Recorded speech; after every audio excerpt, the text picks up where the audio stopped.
Bom dia a todos. Antes de mais, é um prazer eu estar em Lisboa, nesta conferência, neste BitTalk da Bit. Obrigado, João, pelo convite que nos endereçou. Também à Soft, pelo convite. E obrigado a todos que estão aqui presentes, aqui ou na internet, para assistir a esta BitTalk sobre WatchCard, sobre ransomware. Ransomware é possivelmente uma das principais preocupações hoje em dia nas vossas empresas. Para muitos de vocês, talvez ransomware não seja, esta terminologia não seja muito normal, mas de certeza que já muitos de vocês sofreram, ou alguns já ouviram falar de alguém que sofreu de algum tipo de ransomware. Fundamentalmente, alguns tipos de ransomware, como seja o CryptoLocker, CTBLocker, CryptoWall. Okay? A minha apresentação será sobre o que é o ransomware e depois alguma das respostas que nós podemos dar sobre o ransomware e algumas soluções.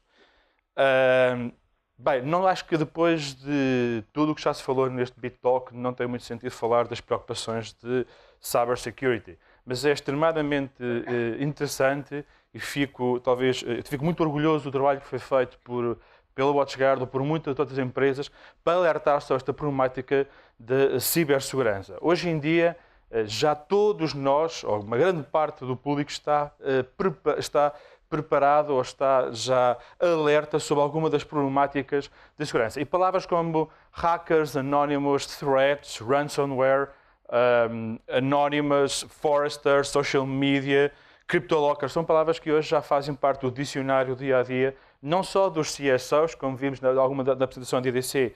Ainda existem muitíssimas empresas que não têm uma estratégia de segurança ou que não têm ninguém que dê reporte direto à segurança, mas simplesmente no discurso dos ITs. Eu recordo-me quando entrei na WatchGuard em 2007, ia falar com alguns dos end-users e falava sobre as problemáticas de segurança, ataques de DDoS ou tipo de ataques, e era totalmente chinês esse tipo de discurso e não era claramente uma das principais preocupações deles. Para os norte-americanos, um estudo que foi feito da Forbes, o que é curioso é que isto sim que é importante. Aliás, hoje em dia para a Forbes, para os americanos, e segundo a Forbes, roubarem o cartão de crédito ou hackearem o telemóvel é mais preocupante do que lhe roubarem a casa ou que lhe roubem o automóvel. Também é verdade que cada vez temos mais ataques. Segundo este estudo, em 2015 sofremos quase 60 milhões de ataques, com um crescimento de 38%. Quer dizer que cada vez existem mais empresas a sofrer ataques de segurança. Bem, hoje venho falar, como eu vos disse, sobre o ransomware. Primeiro, o que é o ransomware? Ransomware é o conjunto de duas palavras. Malware, digamos, ou vem da parte de malware, portanto, algum tipo de malware que permite restringir o acesso a um computador, e por outro lado a parte de random. A random vem da parte de pode pedir um resgate de uma forma aleatória. Ok? Este é o que é o ransomware. Isto são dois jornais em Espanha, o El País e o El Mundo, que falaram sobre e-mails massivos, ataques massivos que houve em Espanha, o que fizeram foi criar uma conta de e-mail em correios.biz e a partir daí enviaram milhões de e-mails para milhões de contas informando que o envio que eles tinham, que essa pessoa possivelmente tinha feito, não tinha sido feita essa entrega. Quando as pessoas clicaram no link, instalavam um tipo de ransomware e a partir daí, fundamentalmente o CryptoLocker, e a partir daí pediam um certo resgate. Mas existem imensos tipos de ransomware. Existe ransomware de fake IVs, existe ransomware de informante que temos uma multa na polícia e temos que pagar um resgate para evitar que essa multa persiga. Existe ransomware de SMS que lhe diz que enquanto não pagar esse resgate não vão deixar de enviar SMS premium. E possivelmente o que é mais conhecido e que já muitos de vocês possam ter sofrido é o famoso Crypto Ransomware, que é basicamente o que faz é cifra ou encripta, a palavra mais correta é cifra, os discos rígidos, os hard drives ou algumas partições do hard drive. E a partir daí, para voltar a ter acesso a esses discos ou a essas partições, tem que se pagar um determinado valor. E tem que se pagar um determinado valor em quê? Numa coisa que a engenharia financeira desenvolveu há uns anos atrás, que penso que muitos de vocês já ouviram falar, que chama-se bitcoins, ok? Contra o pagamento desses bitcoins é enviado um hash. Há estudos que dizem que 30% desses hashes não são enviados, tem que voltar a fazer esse pagamento para voltar a enviar esse hash, e com esse hash é que se consegue fazer esse tipo de voltar a ter acesso a esse computador. Bem, um pouco a história do ransomware. Não vou contar toda a história do ransomware, mas vamos até o ano 1989, a velha escola, old school. Já em 1989, eu sei que é difícil para muitos de vocês que estão aqui presentes e que estão na internet, fazer um esforço memória para pensar como é que era a internet em 1989. Mas em 1989 havia umas coisas que chamavam-se disquetes, 3,5, de 5 a 1/4, não sei se muitos de vocês recordam, mas já na altura havia esse tipo de ransomware, ok? Tínhamos um sistema operativo, MS-DOS, ou DR-DOS, digamos, MS-DOS, e o que fazia efetivamente é que enviávamos uma disquetes, feito um spam de disquetes, havia alguém que enviava milhões e milhões de disquetes, juntamente com uma publicação, e quando o utilizador introduzia a disquete, saía esta mensagem, efetivamente, onde pedia para fazer o pagamento de $189 para voltar a ter acesso ao equipamento. Tivemos muitos outros tipos, como o Cryptovirology, como o GPS Code, mas efetivamente com o Revaton, com o Winlock, CryptoLocker e Mobile Ransomware, que é agora a nova ameaça, que é o ransomware para mobiles. Inclusive, a primeira tendência de segurança, a primeira predição de segurança da WatchGuard para 2016 é que efetivamente o ransomware vai ser, se me permite a expressão, mais inteligente. Vai afetar efetivamente os dispositivos móveis. Já existem algum, digamos que não é muito efetivo, mas dispositivos com iOS, com Android, com dispositivos IoT, a Internet of the Things, são efetivamente o principal objetivo dos hackers que desenvolvem este tipo de ransomware. Principal razão, não sou evangelista de nenhum fabricante de dispositivos móveis, mas não sei quais são os dados corretos, mas possivelmente devem-se vender 3, 4 vezes, 5 vezes mais dispositivos móveis do que quando se vende um PC com um sistema operativo, por exemplo, o Windows. Portanto, onde está o mercado, efetivamente, onde está muito dinheiro que os hackers podem ir buscar, é efetivamente a parte do mobile. E a primeira predição de segurança que nós demos, efetivamente, é para que o ransomware vai ao mobile. Ok, é uma problemática, já mais ou menos toda a gente sabe como é que funciona o ransomware, como é que funciona o CryptoLocker, mas penso que é importante oferecer algum tipo de soluções. Soluções que podem passar por algo que vocês podem fazer internamente com os vossos empregados, mas podem também utilizar alguma tecnologia para proteger sobre o ransomware. Segundo a WatchGuard, existem 3 fases. A primeira fase é a preparação, a segunda fase é a prevenção e a terceira fase é o efetivamente da resposta. A primeira fase passa por, efetivamente, conversas, charlas, reuniões, meetings, formações que vocês devem fazer internamente com os vossos empregados para pedir, para aconselhar, para formar, a ter algum cuidado com que e-mails abro e que páginas web é que eu estou a utilizar. Muito deste tipo de ransomware entra por HTTP e cada vez mais sobre HTTPS e também entra por e-mail. Assim que tenham muito cuidado a abrir determinados e-mails, façam muitas formações para os vossos utilizadores para que eles não sofram ataques de phishing dos seus computadores. Portanto, a formação começa a ser a primeira estratégia que nós aconselhamos para evitar este tipo de ransomware.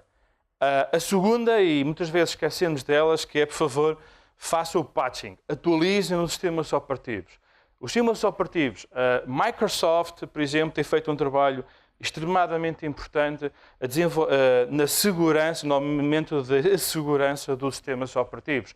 Também Android, iOS e também os fabricantes de hardware cada vez estão a pôr firmware dentro, onde cada vez estão a desenvolver mais o fireware mais seguro. Curiosamente, no outro dia, por exemplo, vi uma campanha publicitária de um fabricante de impressoras onde, na parte da mensagem de marketing, vinha a palavra seguro.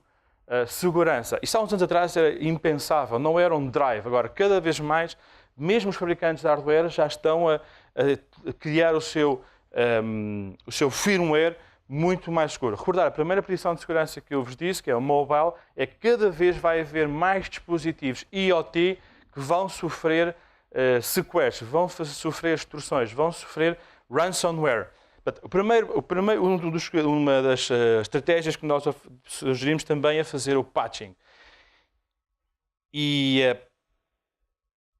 a terceira da parte da preparação é o backup.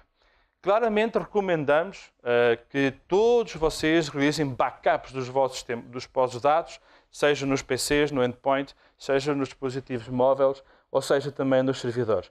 Agora, eu não confiaria unicamente para proteger-me contra ransomware do backup que eu posso ter. Porquê? Quando eu tenho um backup podem acontecer 4 coisas. Primeiro, o backup pode estar desatualizado, o backup pode não existir, o backup pode estar defeituoso, ou o próprio backup pode estar cifrado. Então, se eu vou confiar a minha estratégia anti-ransomware unicamente no meu backup, vou ter efetivamente um grande problema. Portanto, apesar de recomendarmos que façam backups, claramente não recomendamos que utilizem o backup como uma resolução para todos os meus problemas de ransomware. A segunda fase da nossa estratégia, vimos a preparação, agora estamos a ver a prevenção. Claramente o que nós sugerimos é utilizar uma estratégia baseada em capas, em layers, a nível da firewall. Sugerimos ter soluções com firewall, com IPS, com antivírus, com anti-spam, reputations. E a última, e é uns serviços novidosos, que é as soluções contra os famosos Advanced Persistent Threats, ataques orientados, que também protegem como tipo de malware. E é uma camada mais de segurança que nós pomos a nível de perímetro. Nós aconselhamos que o perímetro tem que ser a primeira barreira que nós temos que fazer. O nosso perímetro é onde está a nossa proteção inicial. E claramente nós sugerimos que não confiem no antivírus para proteger contra o ransomware. E porquê? O que nós encontramos é que, segundo este estado da Evitest, foram feitos ou foram encontrados mais de 220 milhões de malwares. Em qualquer sistema de antivírus que vocês utilizem hoje em dia nas vossas empresas, posso-vos garantir que vocês não viram nem um 10% de signatures, hotfix ou updates sobre este tipo de antivírus. O que é que está a acontecer é que cada vez mais estamos a encontrar uma coisa que chama-se o malware, que é uma nova designação. O malware é um novo termo que é uma mistura entre o malware e vírus. Basicamente é malware que tem capacidade morfológica, de mutante, de quando encontra um determinado tipo de antivírus ou um determinado de proteção, tem capacidade de mutar, é morfológico e penetra na segurança de nossas redes. Portanto, apesar dos antivírus cada vez darem mais proteção para ransomware, mas os antivírus não oferecem proteção contra este tipo de ameaças persistentes avançadas que fundamentalmente utilizam, são ameaças zero day, ou seja, ainda não foram detectadas pelos antivírus. Por isso é que nós recomendamos, contra este tipo de malware que é morfológico, utilizar, além do antivírus, normalmente a parte da APT Blocker ou anti-malware, é uma camada a mais sobre a parte do antivírus. Por isso, nós recomendamos ter soluções em cloud, em sandbox, como seja a solução de Advanced Malware Persistence que a WatchGuard oferece, que basicamente o que faz é pega num hash, no MD5, envia para uma cloud, para uma sandbox, e é nessa sandbox que é detectada e analisada se esse malware obedece a um tipo de zero day. E por último, sabendo que algum dia podemos sofrer uma infecção, é implementar políticas que possam evitar o command and control. E para terminar, e dar também um pouco a entrada à charla que o meu próximo colega vai fazer, a parte de visibility. Para nós, a visibility é parte importante. You can control what you can see. É importantíssimo ver o que é que está a acontecer na nossa rede e nós na WatchGuard oferecemos também ferramentas de visibility, algo tipo um CM Correlation para Logs WatchGuard, que a ferramenta permite-me ver o que é que está a acontecer na minha rede. Quantos spam bloqueei? Quantos vírus impedi? Quantos ataques é que eu consegui impedir? Quantos malwares ou quantos APTs é que eu consegui proteger? Visibilidade para nós é extremadamente importante e, inclusive, numa das nossas próximas versões, vamos lançar um mapa de ameaças, portanto, mais ferramentas para para que o IT Manager tenha efetivamente uma vida um pouco mais tranquila, possa dormir mais descansado, possa efetivamente ter essa visibilidade do que está acontecendo na sua rede e a partir daí possa implementar políticas de segurança para minimizar ou para mitigar. Não gosto de dizer que vamos impedir 100% ataques persistentes avançados, porque é muito difícil impedir a 100%, mas o que sim fazemos é mitigamos essas mesmas problemáticas. Da parte da WatchGuard, como um pouco no cômputo geral, nós claramente, a pergunta que muitos de vocês devem fazer é, ok, eu tenho um ransomware, tenho um CryptoLocker, o que é que eu devo fazer? Bem, do ponto de vista da WatchGuard, nós claramente nunca vamos incentivar que as pessoas façam o pagamento das CryptoLocker. Agora, como eu vos disse, em nossa opinião, no entanto, no estudo que nós fomos feitos, a pergunta é se negociaríamos com cybercriminals, com cybercriminals, pois existe muita gente que mesmo assim diz que sim, que negociaria e que pagaria. Por exemplo, o recente ataque foi feito no Hospital de Hollywood, onde estavam a pedir 3,7 milhões de dólares para enviar o rastro de instituição. Efetivamente, o hospital que fez negociou e conseguiu fazer, segundo a informação que circula em alguns meios, pagaram 75 mil dólares e mandaram-lhe o hash para fazer efetivamente a decifragem desse ransomware. Okay? Em resumo, e para terminar a minha apresentação, a estratégia para bloquear ou para impedir ou para mitigar problemas de ransomware passa por primeiro fazer uma defesa em profundidade, implementar soluções no perímetro que permitam fazer serviços de reputação, que permitam controlar aplicações, ter os logos e no entorno visível, recordar o que eu disse, a visibility é uma parte importante da nossa defesa, implementar soluções de controle de conteúdos para impedir que os vossos utilizadores naveguem livremente em todos os tipos de páginas web, implementar serviços de IPS, implementar serviços de antivírus, obviamente no perímetro, ter antivírus no posto, ter antivírus no perímetro, complementa, aliás, é praticamente mandatório ter a proteção nos dois sítios e também, obviamente, uma solução de firewall. Segunda estratégia, implementar soluções de anti-malware, APTs ou outro tipo de soluções, mas fundamentalmente soluções que permitam proteger contra este tipo de malware avançado que explora vulnerabilidades zero day. Formar os vossos utilizadores para ter cuidados em abrir e-mails ou na navegação ou para utilizar aplicações. Aplicações, muitas dessas não estão a ser monitorizadas pelos departamentos IT ou nem sequer estão, não são corporativas, a típica expressão que há uns anos atrás utilizávamos de desculpa, mas esta aplicação não é corporativa, portanto não posso dar suporte. Hoje existem cada vez mais milhares de aplicações que estão nas empresas, nas redes de empresas, mas que, como não temos ferramentas de visibilidade, estão à sombra do IT e não têm nenhum tipo de monitorização. Bloquear tudo o que é Common Control Channels e, obviamente, implementar ferramentas de visibilidade. Visibility é segurança. Muito obrigado.